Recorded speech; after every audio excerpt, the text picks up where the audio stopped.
Hello, hello, everybody. Welcome back to Reality Realness with 3 S's. I'm your host here, Chantele Francis, here with my darling co-host, Phil. How you doing today, Phil? I'm doing good. How are you? We're killing it. That's good. Long time no see for the Amazing Race Australia. Yeah, that was like an extended pit stop. I think we were on for a little long there. It was a little long. I'm happy that we're getting back into it because watching this, I watched episode 7 again and then 8, and I was like, oh, I miss these people. I kind of wanted to be reconnected with them. So I'm happy that we returned back to Oz. Oh yeah, no. I'm very excited to catch up and see where we're going all throughout Australia. It's been a great season so far. I'm excited to hear your take on something. Oh. So, we'll talk about the episode 7. I want to know what you feel. I know exactly what it's going to be, actually. But first time on Reality Realness. Well, then welcome. We're definitely happy to have you. Please join us in the chat. We love chatting with our people that like to talk about reality TV as much as we do. And if you can subscribe, we're getting close. We're trying to get to 1,000 subscribers. And, okay, to sweeten the deal, if you choose to subscribe and send me or Phil or anybody involved in Reality Realness a snapshot of your subscription, I will be giving away a $100 Amazon gift card for the lucky winner. So you have basically 1 in 225 to win $100. And so, I mean, that's a pretty good odds. Yeah, that's pretty good. Then we could do that too. Oh my God, why is this happening? No, I shouldn't be on this. It's my old internet, which is the one I completely got rid of. I don't know if it's. Okay, I'm gonna try stopping it, guys, and putting it onto the new Wi-Fi. Okay. All right. Well, we'll see if she's able to do this. Hopefully she can still hear me. If not, she's gone, and I'm live on Reality Realness right now talking. I don't think that she got it to work. All right. Well, we're going to be talking about Amazing Race Australia today, season 2021, legs 7 and 8. So if you are watching along and you've watched it, let us know what team you're rooting for. I mean, we've now been on for a bit now. So what team are you guys really getting excited to see? I know Chantele's going to be on here very soon. But maybe, you know what? Why don't we go over the poll from episode 6? We can talk about, oh no, here she is. There we go. You're on the right track. You know what I mean? I've already got one to say about the Amazon gift card. So let's just get there fast, give somebody some money or some Amazon giftery, and, you know, celebrate 1,000 subscribers with a little giveaway. So that's what we're doing. Please participate, share with your friends. It's not that hard just to do a little subscribe and a little screenshot and send it in. I don't know, when can you get $100 for doing something easier? So let's help. I think it's pretty easy. All you have to do is hit subscribe. Come on, people. I think the screenshot is the hardest part. You know what I mean? So I heard you were talking about the survey, so we can revisit that if you like. Yeah, so let's go over episode 6, what people thought about that episode. So we asked if the salvage pass advantage for the tour guide was any help at all. And most people said no.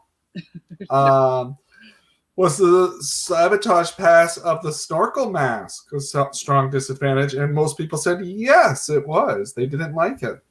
I mean, I didn't really think it was big of a deal, and they didn't have to wear it in the turtle farm. So that's true. They didn't have to wear it there. I don't know. Everybody thought that the hardest task was the underwater coral count, which I think we agree with, because there wasn't a lot of tasks that episode. And it was underwater. from underneath, and like, you're gonna have to deal with your own anxiety and oxygen and panicking. So definitely, I can see that one being the most difficult challenge there. People thought that Skye-Blue and Jake did make the right decision in helping the Super Seeks with getting their bottle. And the 9 teams, the team that is the most fun to watch, we had quite a number, but Holly and Dolor are getting the love. People are loving, or at least finding them fun. I'm definitely coming around on that team. I agree. We really didn't like them in the beginning, and I was kind of begrudgingly taking them, being like, well, they might be athletic or whatever, but like, I don't know if they'll be able to overcome their disagreements and his ego. And I'll probably talk about it more in these next 2 episodes, but I'm enjoying them. I like them. I agree. I think that they're fantastic. Fantastic. Ooh. They're fantastic. They're like, I think that they're great television. Yes, definitely. Definitely a good casting pick.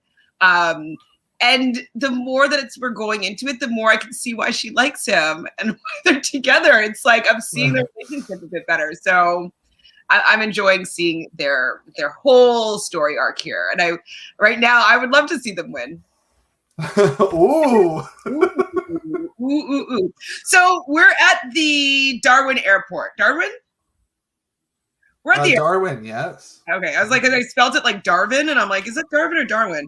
So we're at the Darwin Airport, and the host decides to bring in 2 new contestants. MJ and Chelsea are going to be added to the race. They're footy mates, so football players, professional level. And Catherine, when she came around, so Catherine from Catherine and Dwes, actually knew who they were just by seeing them, and Chelsea happens to be her favorite player. So was this what you wanted to ask me if I thought was fair? Hell, so what do you no. No, what is this? It's terrible. It's terrible. I don't understand. I don't get why we're adding a team on leg 7 to the race when they've already brought back a team. Well, and then also they didn't do the first 6 legs. So like let's start where it's easier. Like they haven't had to go through a lot of things with their partner that like they either had to overcome or show their weakness. Like maybe they're going to be good at these tasks from here on up, but maybe they wouldn't have been good on the first 2 tasks. Like you have no idea. Right. They just get to be injected. It seems like it's only like a quarter of the way into the race now, but like it's halfway into the race, and they just get a huge advantage. And these people are, just local people. They're not superstars or super athletes. Like I would be pissed if they won. Yeah. I'd be pissed. Yeah, I mean, so I could see them if they're going to do this, you want to do this for a team that might struggle a bit on this race. You don't want to let this is like probably the strongest female team that's been in it so far, and you're putting them in there, and they're going to be beating everybody. I don't get why is this a motivator? First class pass for 6 episodes, and then they just get to start on in and join the race. So I would be fuming if I were one of the other teams, and I would probably, I don't know, I would go to the Twitter and like social media after. I'd be like, it was unfair. I would be so angry if they won. I would just like, there's going to be lots of those typing cat emojis if they win. I'm going to be angry. So, yeah, I'm with you there. I do not think that it was great. And what, a 5-minute head start the other teams get? Okay. That's fair. I guess we're okay. Even. Perfect. We're even. Like, I'm sure that like all the teams that were eliminated are just kind of like, what? Like, like anyways, you are as equally as mad as I am. So they had to run to their cars where their clue was, and the route info says that they're going to go to the Crocodilus Park and measure a saltwater crocodile. So Dwes and Katherine, they happen to know the area because their, I guess, reserve, if that's the right word to use, is close. It's nearby to that city, and so they grew up there. It's near the Kimberleys. Darwin is their second home. They consider it to be. Right. So I was really happy for them because for whatever reason, I just have like this. I'm rooting for them to do well. I don't know if it's because he's, one of the only people in his community that is homosexual, and he does all like that nice modeling and stuff like that I would love to take a little more look at. I don't know if that's what I'm drawn into, but I'm really rooting for them. Yeah. You too, or no? Yeah, I'm rooting right now. I feel like she's been very patient and she's letting him be the star of the team, he's definitely got a lot of character and everything. But I'd like to get to see a little bit more of her because I think she's got she's quite a strong character, or strong person. So they have to get the little lesson with the crocodiles. The crocodile has its mouth, this whatever it's called, snap shut, and they have to like pick it up and whatever. And if it thrashes, they have to like squat to the ground. How would you feel about doing this? You get the heebie-jeebies? Oh, awful. They're awful animals. Yeah, I mean, okay, so when I was younger, we went to Florida, we went to Gator World or Gator Zoo or whatever, and it's scary for a kid that does not like crocodiles or anything. Like, some of them don't have their limbs, they're jumping out of the water at chickens, they're like hundreds and hundreds of them all around you, and they tell you, if you see one, don't run because they'll catch you. It's like, oh my God! So they like literally terrified you. Terrified me. This would be. I don't know if I could do it. I don't know if I could hold it. Yes, you could. I'll do the front. Oh yeah! Oh yeah! Yeah, like of course you would. Like absolutely. I love you, Chantele. Sorry, you're getting the front. I mean, I would do it. I don't necessarily like them, but I don't have a fear of them. Like the same amount of fear that everybody else would have, like anybody else would have. That have been tormented as a child by being surrounded by crocodiles. It's like, I'm cold. I've got chills. Oh. Oh boy. Okay. I mean, I'm learning a lot about you here.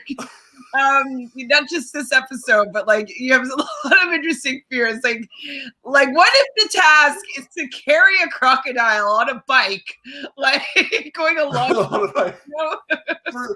through a thing with birds, and you have the bungee jump with the crocodile.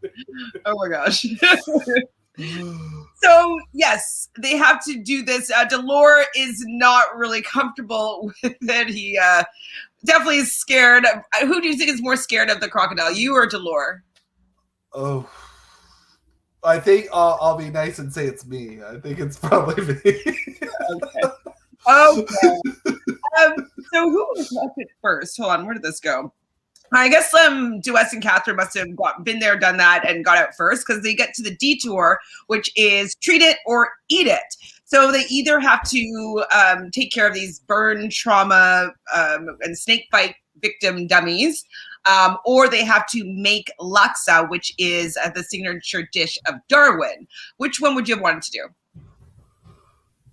do? I probably would have wanted to do treat it. I probably would have. Yeah, I think so. But I think I don't think I would have had a problem with either of them.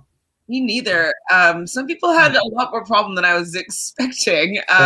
Seemed quite easy, and the first couple teams that were there. So Dwes and Katherine, their first mistake was there was too much salt. So he was like, add some sugar to kind of balance it out. It seemed to work because they were. The second time around, it was fine. The Sikhs, it wasn't thick enough, so they had to add some coconut milk. So just like simple fixes for those first two teams. Then Chris, Aleisha, MJ, and Chelsea, Dolor and Holly, they all finished the crocodile task pretty easily. Nobody really seemed to have that much trouble with it. And they showed up to treat it. So they all are going to be taking care of these test dummies, I guess. Right. And then we see Jordan and Violeta in the car going the wrong way. And what really bothered me, and I'm so mad that she's on my team, or they are on my team, because she said that she had a feeling that they were going the wrong way, but she didn't say anything. And that, to me, is the sign of a terrible partner. And I'm so, I guess this is why they work, because he didn't get mad at her, but I don't think I would have been able to hold in my rage there. Like, if they're like, it's to say, like, yeah, like, I knew that we should go this way, but I didn't say anything. I'd just be like, what do you mean you didn't say anything?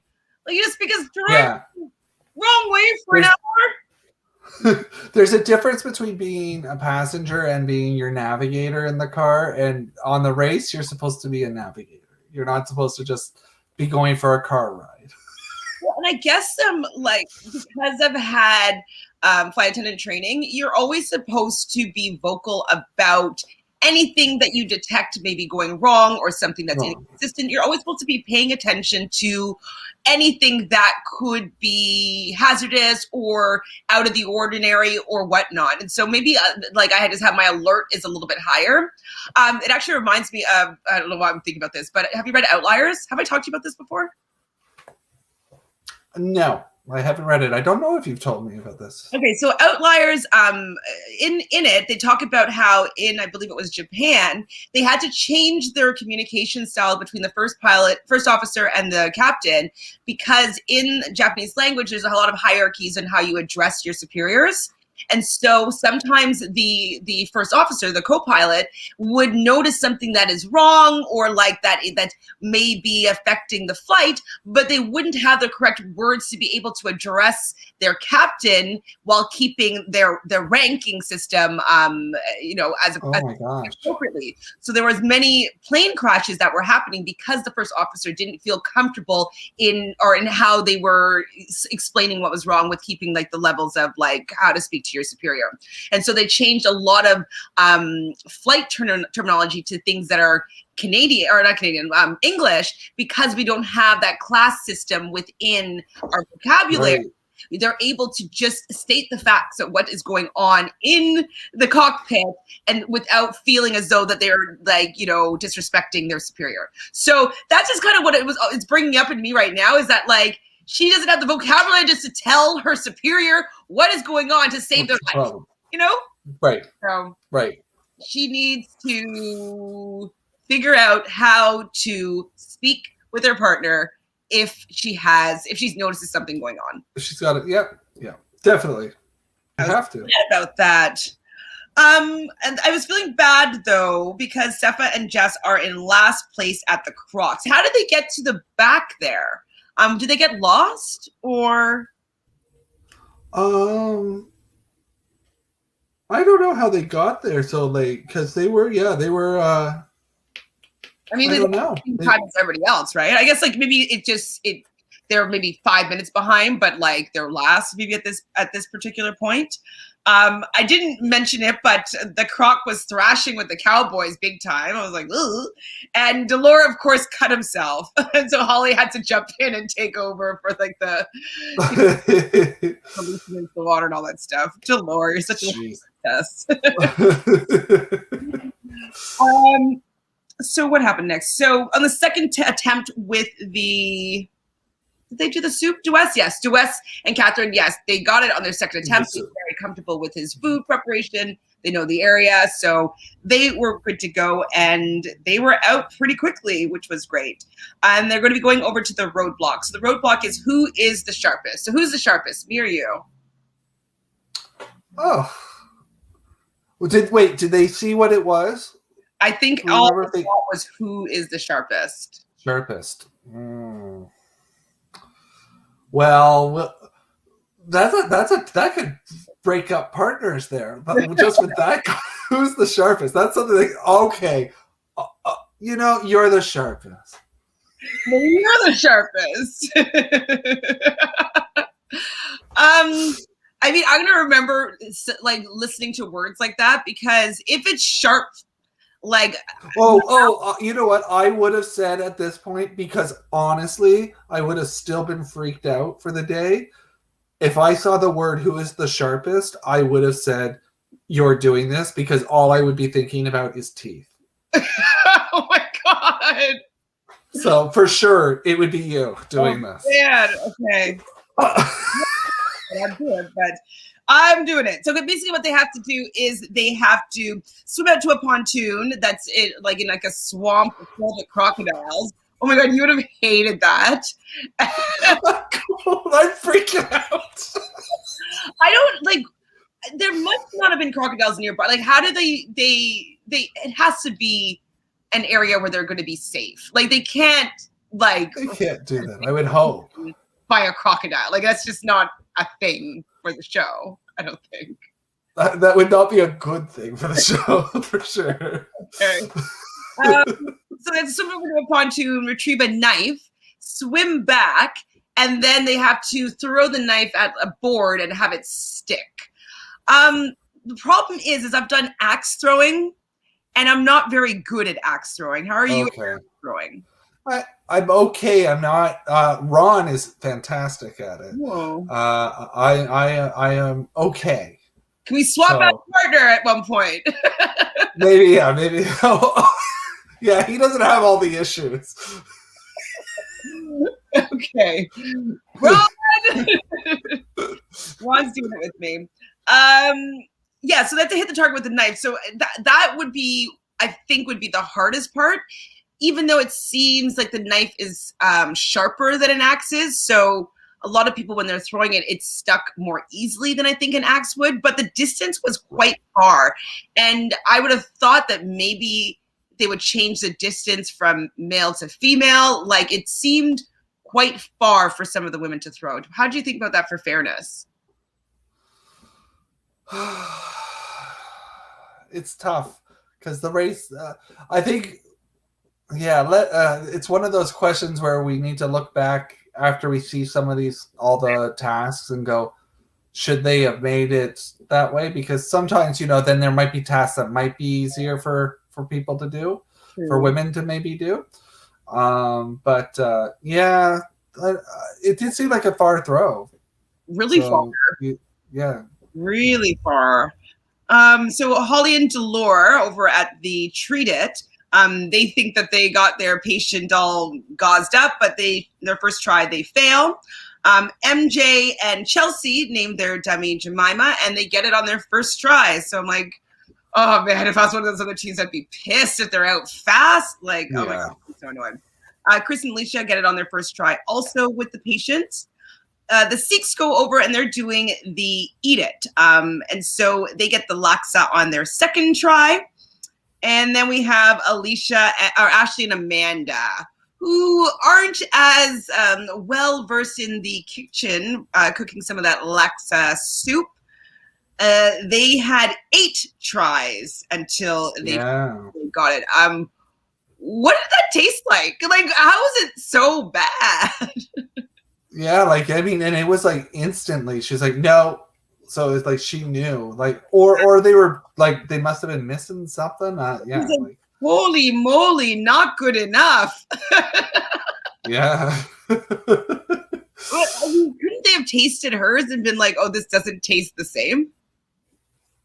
I wondered that. I thought that she did have one out there, so I was wondering, like, one to taste the difference. I wonder if they have no sense of smell or something. Maybe. So what was it that they were missing? Was that also the? They never really said. They just were like, not good enough. And holy moly, no. Okay. They never really explained what wasn't good enough. I don't know if the show was just trying to create some drama and it was that they were actually fine. Right. I don't know, but they did not get it, and the lady didn't seem to enjoy tasting it at all either. No. Skye-Blue and Jake, what did they do? They got on their first try. Was that they did do the soup as well? They did, yes. And so Skye is going to be the sharpest. So she's going to be swimming out to the pontoon and retrieving the knife. Oh.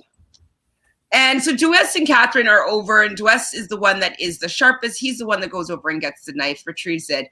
And 20 times he is throwing this knife at this board. I felt really bad for him because I feel as though he wants to do well for Katherine. There's like a pride, ego thing that's happening there. And so I feel like he beats himself up a lot if he doesn't do well. And so I was feeling bad for him when we're getting to like the higher numbers. Yeah. And it's frustrating. I mean, you keep trying and it doesn't work. And then you know that there's going to be a team coming up behind you that probably might not struggle as much as you will. You know, the pressure's on. Were you surprised that Holly, once they finished doing the treated, she is the sharpest? I was not surprised in the slightest that was going to happen. Any roadblocks? He has to have. He must have done some, but nothing like this. None of them that requires any skill. No, I'm just kidding. No. I don't remember the other ones right now. So Holly, she's a better swimmer though than Dolor, so that's good that she did this part of the task. Yeah. Jordan and Violeta finally arrive at the detour, and Jess and Sefa, they were still there, so they actually felt excited. Was it the detour? Yes, detour. The treat. Jess and Sefa were still there, but they did manage to leave before them because they got their patient all gauzed up on their first try. And then Jordan and Violeta, who were trying to come from the back because they finally got there, but their first attempt was a fail. So they didn't even get the momentum to try to overtake. Yeah. They still had to go back to the drawing board. But they do eventually get it. They realize that they didn't have a gauze on the foot or something. One of the wounds wasn't gauzed up. So they do eventually get it. But I've lost so much faith in that team from the time when she had to blow the fire. Yeah, they seem to be quite up and down. And when they left their backpacks at the one thing. And yeah, they seem to be quite, it's either working or it's not. I don't know. And then, so I don't see them winning, but I don't see them winning. No. So they get the route info. The route info is that they're going to Hidden Valley Raceway. So they're going to be drifting cars. So first out is it MJ and Chelsea that got there first? Man, it was so confusing writing down these notes. No, the Super Sikhs. The Super Sikhs got there first. And then second was Dwes and Katherine. And then third was MJ and Chelsea arrived third to the roadblock. I don't know why I just didn't read what I said. Yeah. And so MJ is the one that's going to be doing the roadblock. Okay, so MJ's at the roadblock, not at the next route info. Got it. Yeah. Why were they being so confusing with this episode, though? They're bouncing back and forth so much that I was just I was wondering if I should have one task and put one page, have just the whole task and what happened there, and just do each task separately, because they kept on bouncing back and forth more than usual. I think that I was getting the vibe that they were trying to really push this storyline of MJ and Chelsea passing the teams. Right? In a way, it was this is going to be, these guys are going to be this super threat that's come in. Which they are. I don't know if that made me like them, but I don't know them. I'm not rooting for them. Maybe the people in Australia are rooting for them because they would be familiar with them, so they know who. But for me, they're just two people that are athletic that I don't know, that I don't have any sort of investment in their success. That got a strange, really lucky break. Right? I wish that was explained at the beginning. We're gonna pick a couple of teams to maybe come in or something. I think I agree with you. I think if I was standing at the airport and that happened, especially after they already brought one team back, I would be okay, is this ever gonna end? Do I have a chance here? I don't know. Did you look and see what episode they're on now? Oh, I know. I'm used to episode 14, maybe. Like, that's like, 13, 14, 3-month season or so is usually the average lifespan.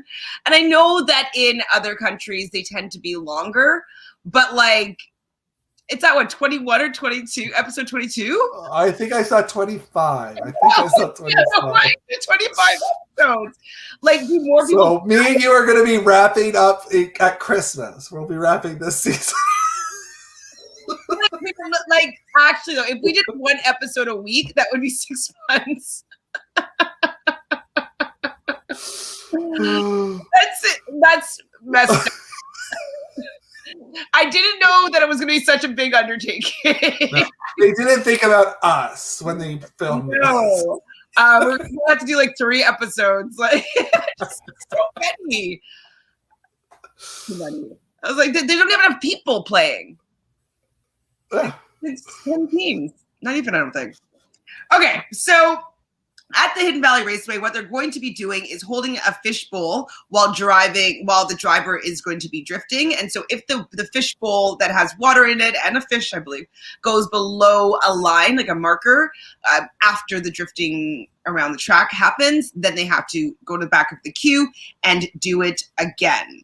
So back at the roadblock, the Super Seeks get the knife in on their second try, so they're pretty much out.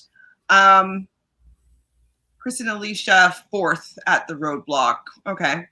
See, it's just so confusing. Yeah. The Super Seek, though, so the Super Seeks, Dwes and Katherine, are at the Raceway. Cars. Yep. The Super Seek failed the first time. Now it's between them. They're kind of going back and forth. Beforehand, the Super Seeks wanted to allow Dwes and Katherine to be ahead of them just because they know the area, and they were looking for an opportunity to be able to overtake them. So they were fine with them being in second place, but now they're in first place at the Raceway, but they got their first attempt incorrect, or they spilled the water. So it also happened for Dwes and Katherine. They spilled the water as well. So now they're back with the Super Seek having the advantage of going first again. Next up, the Cowboys, they get the knife in their first attempt. So they're just like, okay, we're out of here. We're good. And like, other people are like 20 times. Like, let's try this. It's so interesting, the stuff that the Cowboys are like exceptionally good at and then exceptionally bad at. It's quite... Yeah, this was like one of the first times they did something that I would be like, yeah, that makes sense. It does, actually. It does. Why? Oh, I wrote down poor Jess. Jess was the one that ended up doing, she must have been the sharpest. And so she's doing the swimming portion of the roadblock. And so she's kind of whimpering. She, out of the two of them, dislikes water the most, or doesn't know how to swim as well as would say Sefa does. And she gets to the pontoon, and she isn't even capable of pulling herself up onto the pontoon just because she's so exhausted and tired. And I believe it was Amanda kind of was neck and neck with her, swims over, gets her knife, and just like goes past her, Jess. And then Skye-Blue swims over, gets up onto the pontoon, and has the generous heart that we've noticed that she has already displayed, and gets the knife for Jess. So Jess is not having to get out on the pontoon, gets the knife from Skye-Blue, and is able to at least swim back. Now, even more demoralizing is the amount of times that Jess threw that damn knife. And Skye-Blue. And so how many Skye-Blue guys? I didn't write down Skye-Blues. Yeah, they were both there for a long time. I wrote down, so Holly got hers in 23 tries. But Ashley got it in her second, which is pretty amazing. I only wrote down that Jess got in her 81st try. Good for her for not stopping. But and you could tell though that the guy that was leading that challenge could see how much it was just like demoralizing for her. And then he gave her a hug at the end, and it actually made me a little teary-eyed. I kind of cried a little bit because like that must have been so just like, I just want to get it, but I don't want to quit. Like, yeah, I gotta do it. Okay, so the Super Seek and Dwes and Katherine, they both get the water task, drifting water task, on their second attempt, and now it's going to be the race to the pit stop. And unfortunately, though, I really wanted Dwes and Katherine to get the win here because they did most of the leg out in front, but the Super Seek were able to overtake them in a foot race. Yeah. Were you sad for them? No, I was okay. Because you like the Super Seek? I'm liking the Super Seeks, and I think that they're smart racers. So I was okay with that for them too. Fine. I just wanted to see them get it, but no, I do like the Super Seeks as well, and I think that they're a strong team. I think that they deserve to get to the mat first. Like, I think they do a lot of nice things for people. So yeah. They can overtake them on a foot race. Just overtake them on a foot race. Yeah. Back at the detour, roadblock, whatever it was, roadblock, Jordan gets there, does the swing part, does the knife, gets it on the first try. And I'm like, no, I don't want Jordan and Violeta to like take out a team. Yeah. I don't want them here. Yeah, I would have been okay with them going. So that kind of sucks. When he gets it first, you're like, oh, you know that they're probably going to stay. So yeah, I was pretty unhappy about that. So people start getting over to the drifting. So we have MJ is over there third, Chris is there fourth, Chris and Aleisha is there fourth, the Cowboys get their fifth. And so that's basically, I think, how they end up at the pit stop as well. They didn't really show all those teams doing the drifting, I don't think. No, not really. They did like a little montage of each of the teams just doing it. But yeah, nobody really seemed to struggle too much with it. Except for Dolor. Dolor, well, yeah. You know, like he's so stiff. Well, like they're saying, like in their confessional that, oh, he's just so controlled with his body. He's gonna do such a good job with this, and then you just see him like.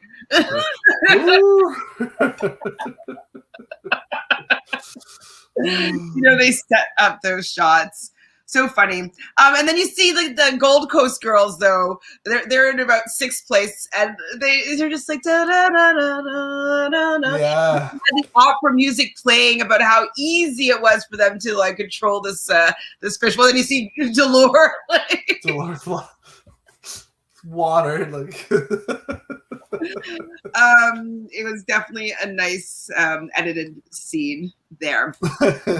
So Jess, though, finally though, Jess gets over there to the drifting with Sefa, and she's like, "Oh, we have these thunder thighs. We're gonna hold it with our thunder thighs." I'm like, that is definitely the wrong strategy. Like, have you ever thought about when you have an open glass of juice or something, or like you get something from like, I don't know, a fast food store and it doesn't have a lid and you put it on your lap when you're in a car? Like, you can't do that. You have to hold it like and kind of try not to spill it. You can't just have it on the ground or on your lap.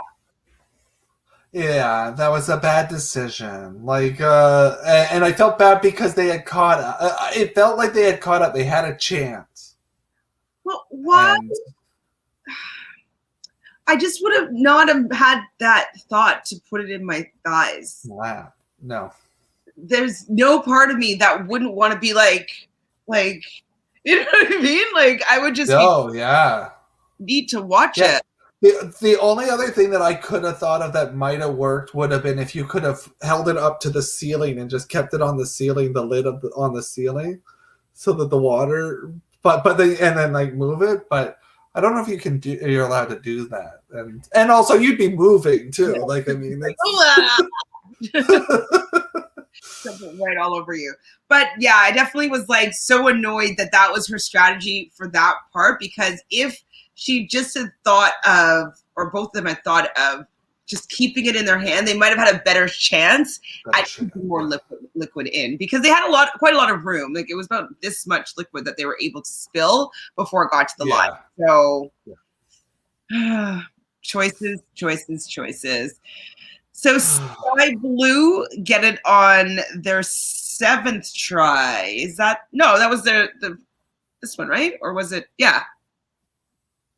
No, on the thing they overtook it. They overtook at the driving. Yes, I'm sorry. First try, but they get to the mat in 7th place. Yeah. And I didn't think that Dolor and Holly were going to figure it out, but they did manage to do it. I believe it was on their 2nd try. They get to the mat in 8th place. And Jordan and Violeta, as usual, she looks so defeated. And they had to do it on their third 3 times. That's bad.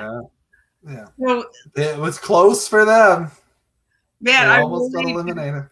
want them to pull through. So Sefa and Jess, they failed their 2nd time when Jordan and Violeta got it on their 3rd try. And so they're going to be leaving. Now Sefa and Jess are last here. And it was so bad that the runner of the challenge said that it has expired. They get a clue. Yeah. And I was just like, only if Sefa had done the roadblock, because then I think they would have choices, sooner. But it didn't happen. They definitely were last at the mat, and they were eliminated. So sad about that one. Sad.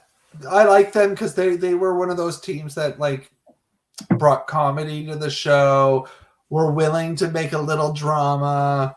They were a fun team to watch. And they overcame stuff too. Like that's one of the things that I really enjoy. I think you enjoy as well, is seeing people that aren't able to do something and they are able to overcome their mind, and like they can get something to happen. Like I like seeing that, the strength, the power of the human being and overcoming and achieving. They did a lot of that. That's definitely why I've been rooting for them, is because there hasn't been a lot of quit in them. Like they just keep on pushing. And so very sad to see them go. I was hoping that it was going to be a non-elimination leg. But it wasn't, because there was one like the last leg, I think. Yeah. So and the next one. Who knows? They might just be hanging out in a hotel room, and maybe the season hasn't even started yet. It's all of them. So they get a First Nations welcome before they leave the pit stop, which a lot of people seem to appreciate and enjoy. Is this the same First Nation community as Dwes and Katherine, or were they just familiar with the ritual? I don't know. I didn't hear him say that like he was connected. I didn't miss that. But they get their detour, so it's going to be Stomp or Chomp. So for Stomp, they have a lion costume that is like a Chinese heritage lion costume, usually out at special occasions like New Year's, where they have to put on the costume and learn a routine. And then the other is Chomp, where they had to eat 3.5 kilos of fish with chopsticks, and they had to eat pretty much everything but the bones, and they have to use the chopsticks to remove the bone even. What would you do?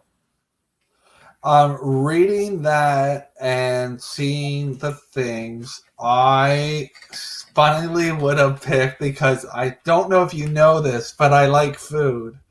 I probably would have picked the fish. Okay, it's fine. I mean, it look good, but fish is fine, right? Like it looks kind of slimy. Fish goes, at least it's wet, so like you can like get it down, right? True. It's not like those Weetabix or whatever that was. I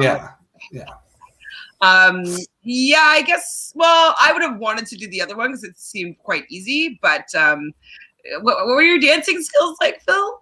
No, I could do that. Oh, dancing! I'm a dancer. Don't worry, I can. So you want to do the food one instead of the dance one?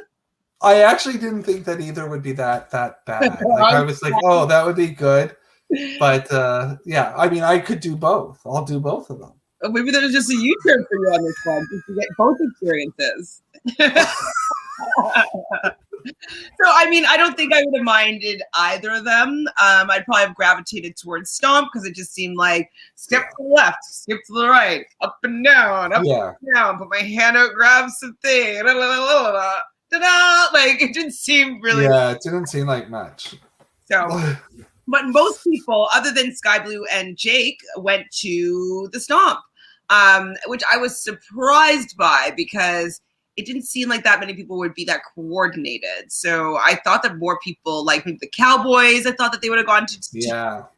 Who else is kind of uncoordinated? I thought it would be an even split. And I thought also that maybe there was only going to be a few spaces to be able to do it, but it was a queue. So, yeah. They didn't seem to enjoy it though, Skye-Blue and Jake over at the Chomp. No, it seemed like it was quite an ordeal. You would eat the eyeballs. And they didn't get through it too fast either. So no. You would eat the eyeballs for me? Of course. Of course. My favorite. That's the best part. I've never eaten the eyeballs, but like I feel like they would like pop. Yeah, probably. Ew, gross. Okay. I mean, but I'd let you do that. you can have the eyeballs.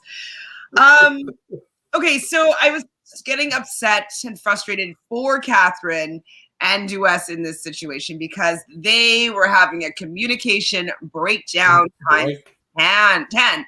What triggered that? Why did that start?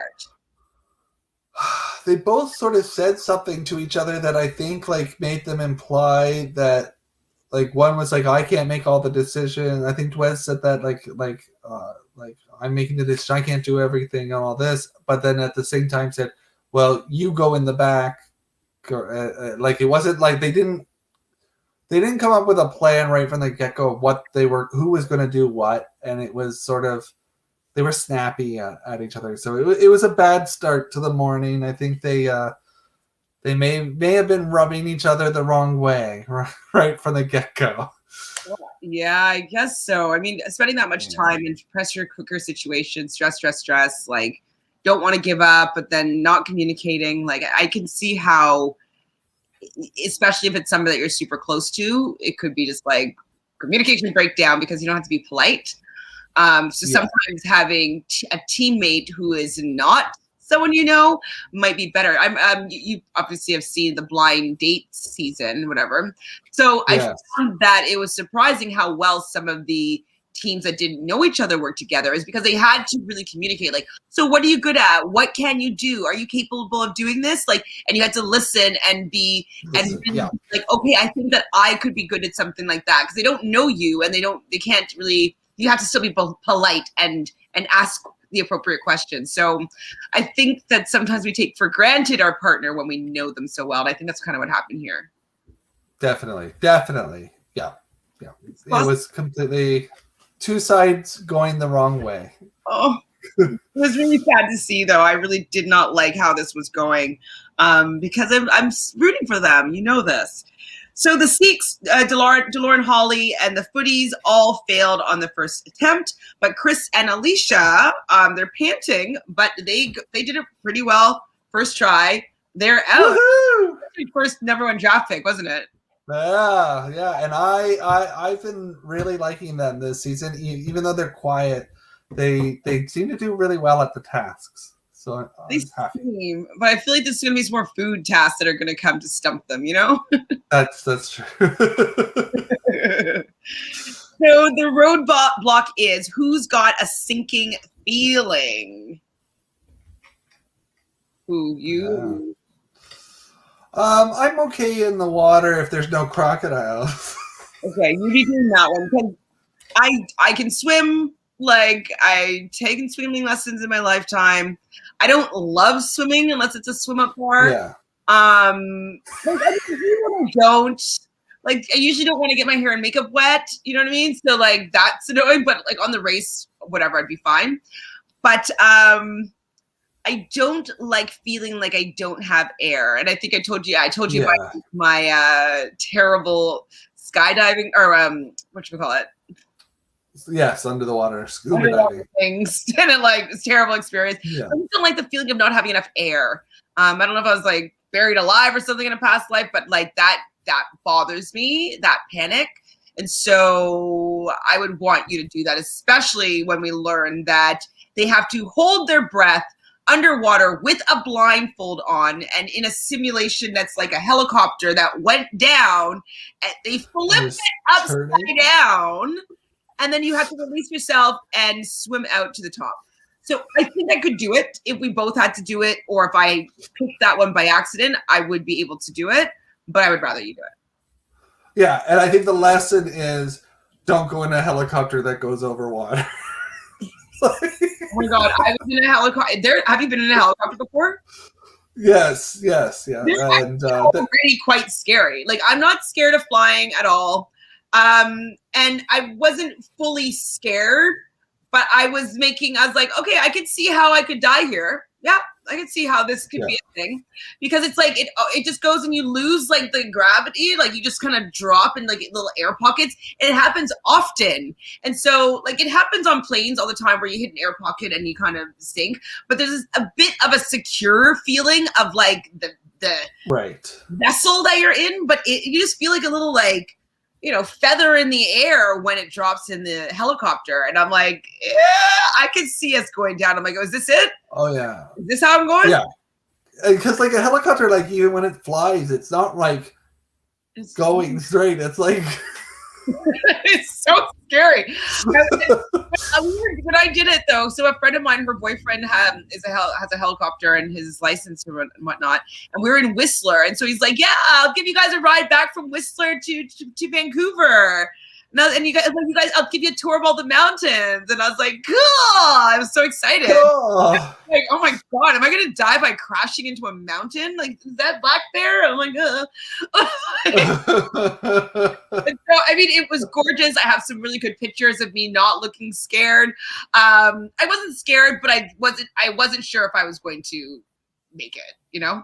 But it's just because I'm not familiar with that sensation of like, it's not that great. Yeah, no. When did you go helicoptering?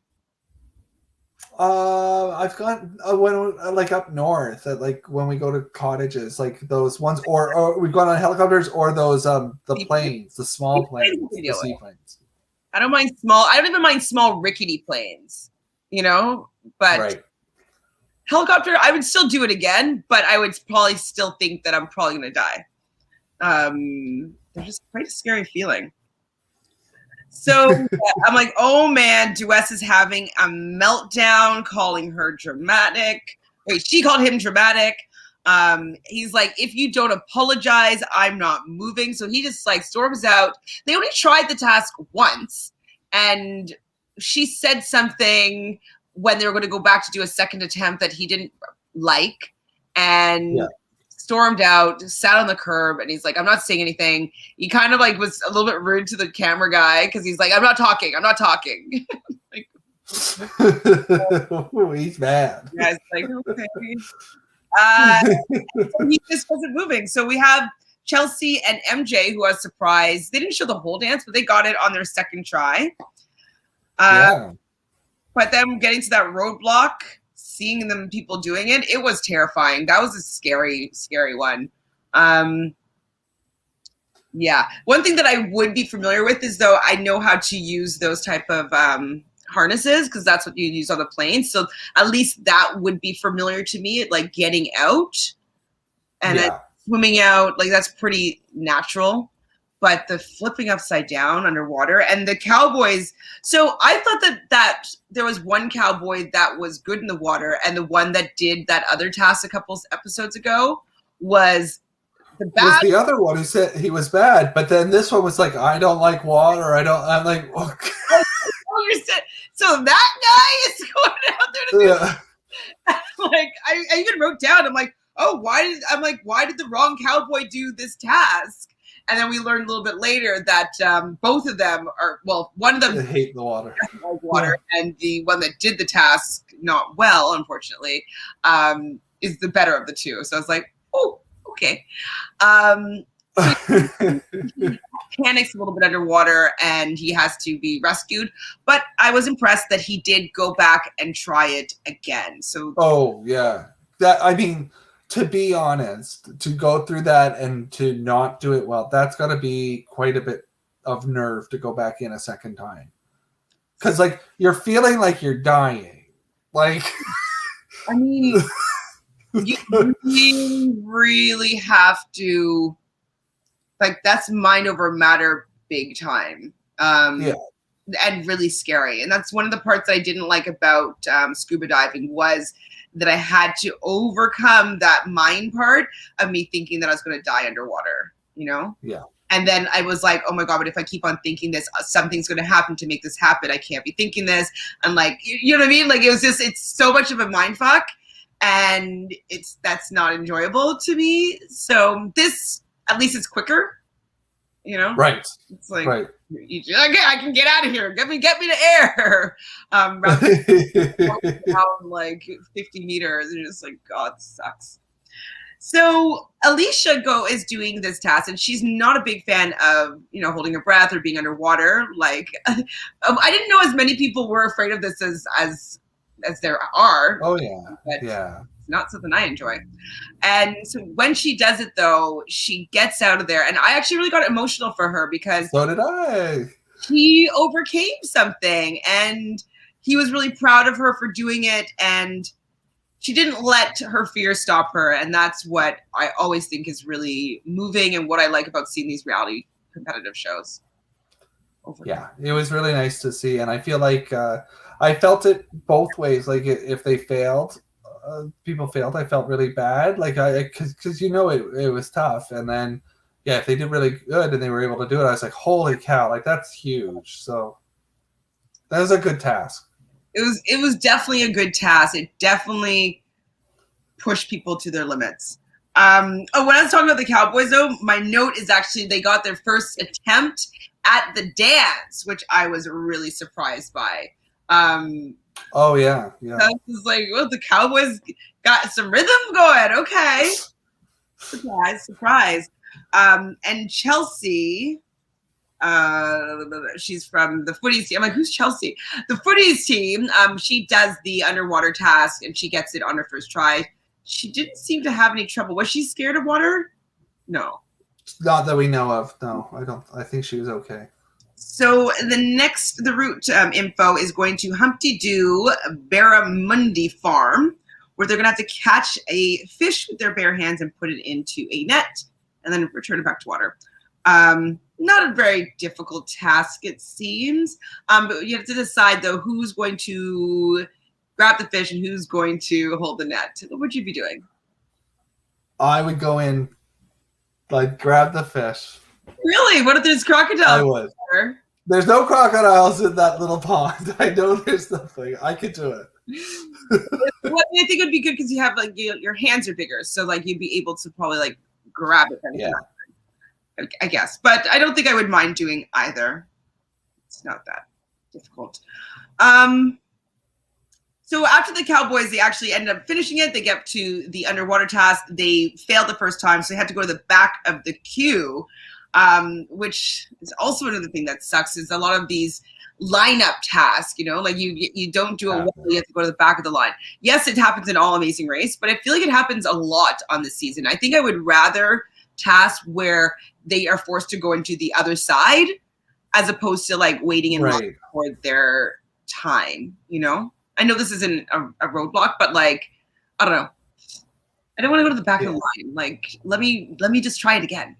While I have the drive to, if I keep on watching people, like, red alerts and, like, that siren that goes off. That siren, I think that's why they make them go to the inner line, so people will get, like, all freaked out. Sounds like death. Like tsunami warning. Okay, what are they talking about? Ashley and Amanda had no trouble. Oh yeah, they had no trouble with the underwater task. They were in third place. Yeah. And back at the dance or the stomp challenge, the Super Seeks finally get it after their 7th try. So it was the lettuce that they were messing up. So they're supposed to put their hand through the mouth to pick up the lettuce, and they were going underneath. And so they kept on retrying and not noticing that was where their error was. So I'm happy that they figured it out, because I would not have wanted them to see them go out on a piece of lettuce like that. No. And the second time that I cried this episode was when the Super Sikhs give a pep talk to Dwes. Did you cry? Really? Yeah, I didn't cry, but I well, you know how I am. It's tough for me to, but I did feel that yeah, you know, like there's a lot of love between the teams, which is really surprising. You don't see that a lot on the American version of the race. Like it was really nice. Like I know, like last season of the race, there was that 5-person alliance, but you didn't actually see moments where they were like emotionally attached to the other teams, or motivating them, or helping them. And I feel like nice. It's really family. Maybe it's because they're all from the same place. Like it's kind of like if everybody was from Ontario, maybe. I don't know. I mean, it's obviously a lot bigger of a country, but because Canada just seems so vast and America seems so vast. Like I don't know why they're just so much more human or humanity. Yeah. Like they're just, I don't know, just more touching. And I'm liking these moments because even though I'm a tough girl, I got a soft heart, soft spot. gooey, like love relationships and people being kind to one another. So I was happy to see it, and it did get him the motivation. They lifted him up and they pushed him over there, and they completed it. It was only their second try. They completed it on the second try. So thank you, the Super Sikhs, for motivating them to get up and get it done. So they now have to go to find Nev's place, which is where the pit stop is going to be. And that's Neville Sharp is the world's loudest burper. Did you know that this was a world record? No. Well, I knew, I would imagine it was a world record, but I did not know that was where the champ lived. You remember when I was younger, I remember like world records were like a big thing. I don't know if it was part of the school curriculum or something like that, or maybe like in the library there was like a Guinness Book of World Records that we used to look up. But I remember just always looking at the fingernails, the longest fingernails, and like all these weird. Yeah. It's like, why am I looking this up? But I didn't even realize it was still a thing until The Bachelor, because they're always having like longest kiss or like coldest kiss. But I didn't know the Guinness World Record still was a thing. Oh yeah, we in Niagara at my very first event that we did Pride in the Park. It was the first time that Pride Niagara did an event like that. And we had Guinness World Record for the largest drag act, like number of people performing the same thing for 5 minutes on stage. And we got the record for a while. I know that I think it's been overtaken, but we had the record for St. Catherine's had that record. So I was like, oh, that's cool. Were you guys the first person that did this? Like No, there was one, and then we took it over, and I think there's somewhere else now has it, and probably somebody's beat them, but it was good. Well, what could maybe that's what I need to do. Like, can I do the longest live stream? Like, maybe some new records need to be put into place here. That's right. It's the sign of the. Well, I think once you get that 1,000 subscribers, that it's gonna take off.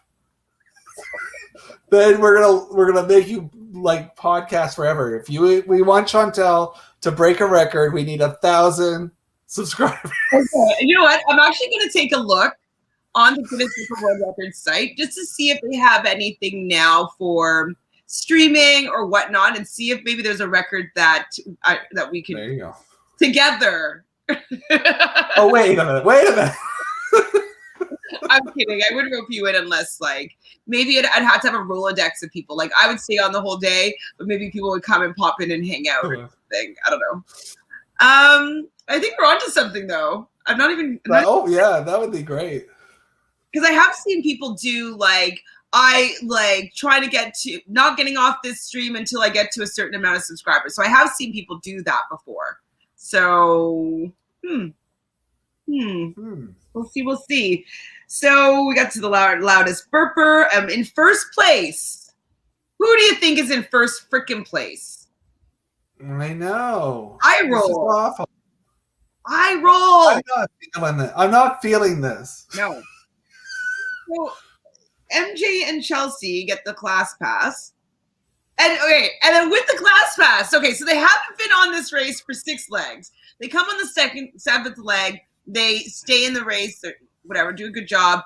They get first place. They get the class pass now, and now they're whisked away and not participating. They'll have a break on another leg of the race, so they're not participating in leg number 9. So why are they there?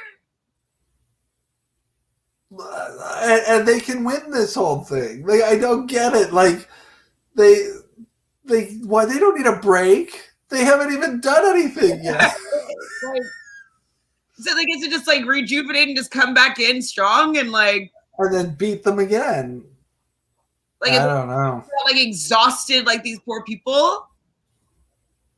And having to live in these conditions and going to hotels and having an irregular sleep schedule. They get to come in fresh, do a couple legs, go take another nap. Anyways, it's really unfair. I'm still enjoying it on a whole, obviously, but this, they need to rework this because I'm not feeling it at all. See, and second place was Chris and Aleisha, and they did a pretty great leg. Yeah, nice that somebody that we've connected with for the last 2 months was able to get that top spot. Yeah, I agree. I was hoping that they would, but oh well. So Katherine tries the water task, and I wonder why Dwes didn't do it, but she had trouble. Actually, she's not supposed to be scared of water, but when she was taking water in to hold her breath, she actually got water in her mouth, which sucks. And then when she was all discombobulated, she panicked, and they had to rescue her. Now, usually she could be able to go and try again, but she didn't feel as though she would be able to overcome the mind portion of this. And so they decided to take a 30-minute penalty. Understandable. Completely understandable. Yeah. You don't want people to go for it, but there's something about water and drowning that I'm okay, I get it. It's cool. And so they're going to go to the pit stop. Basically, so the pit stop. So we have first Chelsea and MJ. Second is Chris and Aleisha. Who was third? Third was Ashley and Amanda. So the Gold Coast girls got third. Dolor and Holly in their fourth. Yes, they were. Fifth is Jordan and Violeta. Womp womp. Sixth is Dwes and Katherine in the end. And then seventh is the Cowboys, which are now 6. Yes. 8th was Skye-Blue and Jake, but now they're 7th. 9th is the Sikhs, but now they're 8th. So the Sikhs and Dwes and Katherine have to re-step back up to the mat because they're going to receive the sabotage and the salvage from the footies. And did you agree with the decision that they made here?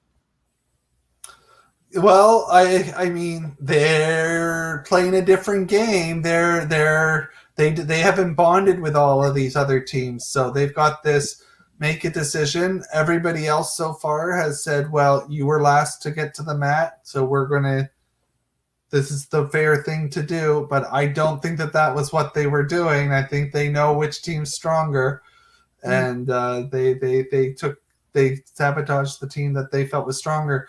I do think this could also, if you're being analyzing the show, this could have been a mistake here for the Super Sikhs, giving them that hug to Dwes and Katherine and motivating them to continue on, because it sort of helped get them back into the race. And if they had been further back and arrived later, maybe they would have had some time to be like, don't give it to us, give it to them, and that kind of thing. So, because I can imagine that once they're on the mat, they're able to talk to the team that came in first. True, they probably bonded a little bit there. So, And probably I think how upset that Catherine was about like that task, and like they probably had a heart's moment with them. So yeah, I do think the fact that Dwes and Catherine got there sooner helped them be the ones that the footies were going to give the salvage to, and then the Super Seeks got the sabotage. So, we did both those episodes in an hour and 10. I'm impressed. Woo! Should we take a look at the survey for next week?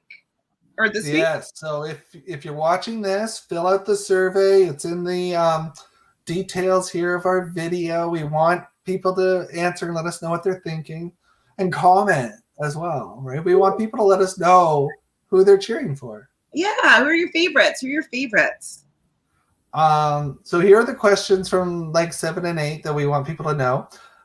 We've already expressed this. Do you like the addition of a new team to the race? Boo! Are you rooting for MJ and Chelsea?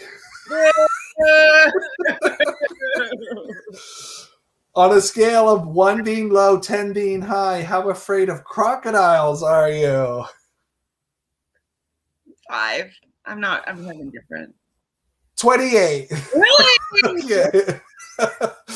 We see Skye-Blue and Jake helping Sefa and Jessica. Do you think Skye-Blue and Jake's helping other teams will ultimately cost them the race?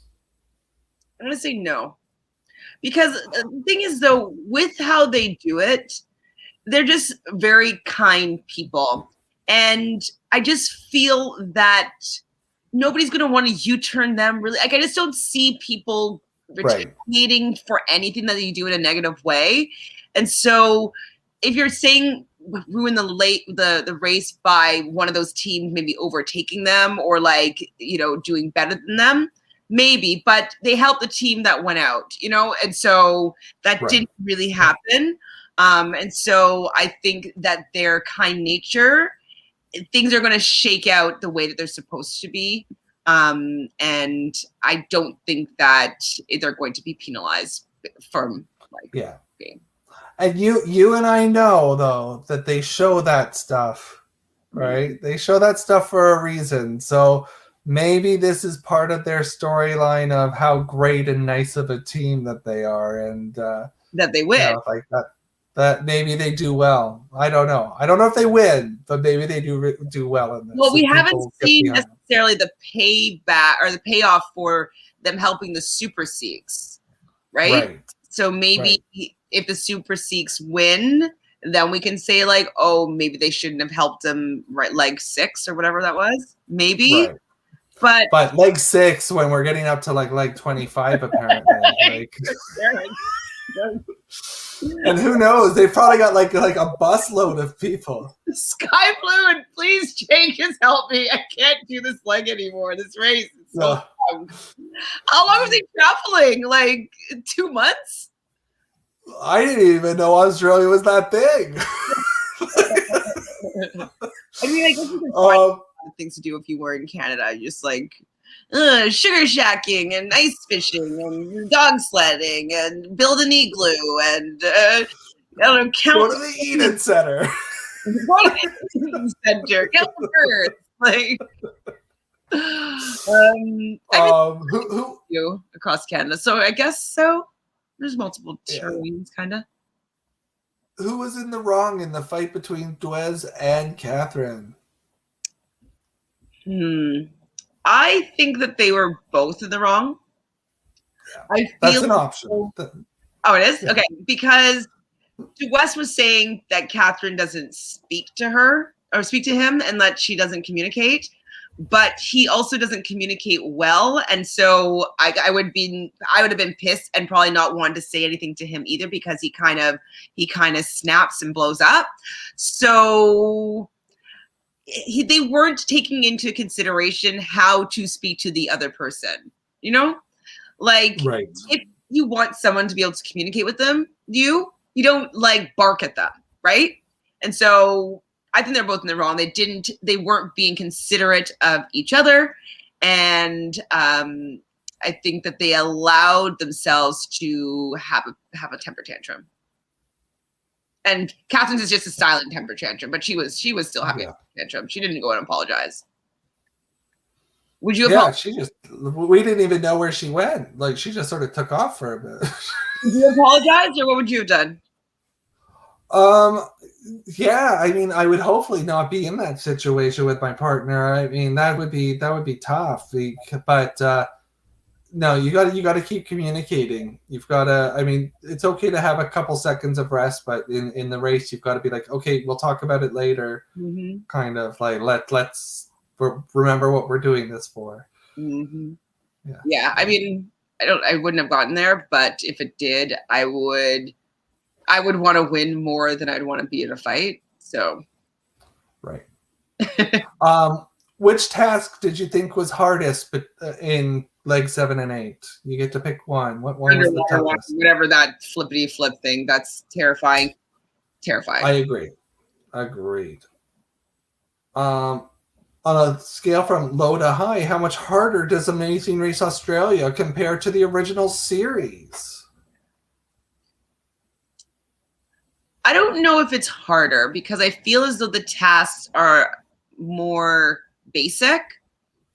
I think with having the addition of going to other language speaking countries, I think is really, really challenging in the Amazing Race in the US. So I would think that the US is more challenging because that's like a really big barrier for a lot of people to overcome, like going to China and like, you know, having to figure out words and how to buy things like in a market that's bustling, like that's just like, that's a lot to be able to deal with. So I would say US. I would completely agree. Yeah. Did MJ and Chelsea make the right choice on who to give the salvage to? I think that they're there to win. I think that they made a heart's connection with Dwes and Katherine on the mat.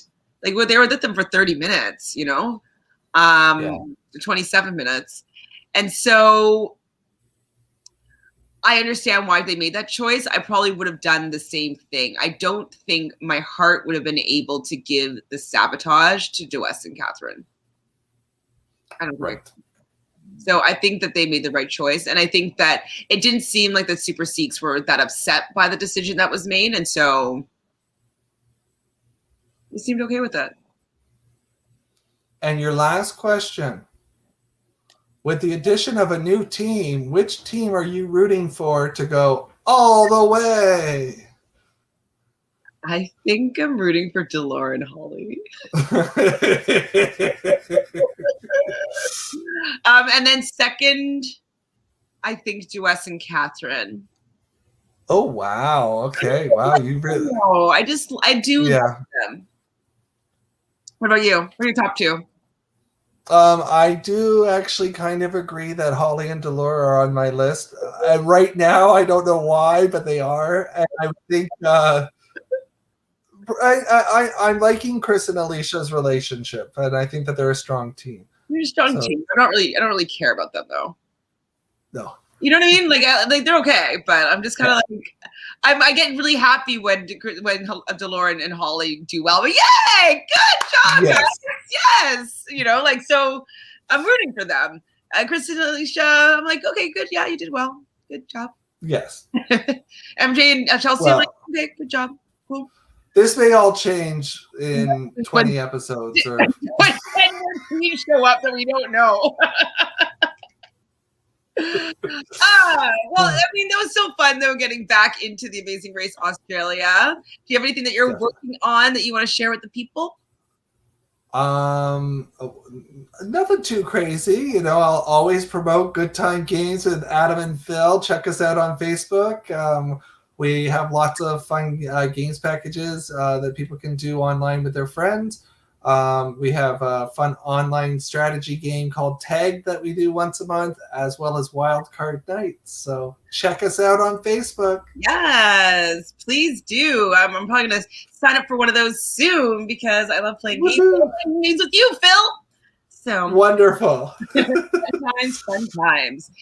So as usual, I'm just going to ask you guys to subscribe now, please. And remember, if you subscribe and you take that little screenshot and you send it to one of us or me, I will enter you in a draw that when I get to 1,000 subscribers, I will be giving away a $100 Amazon gift card. So if you want in on some free cash or some free swag from Amazon, all you need to do is subscribe. And if you have multiple accounts, that's multiple entries. Just send us the different screenshots and I will write you down and I will do the draw live on a stream. So it will be the moment everybody's waiting for. Everybody looking to see who wins the $100 gift card live on Reality Realness with 3 S's. All right. So just do it. All right, guys. Love y'all. Ciao. Bye.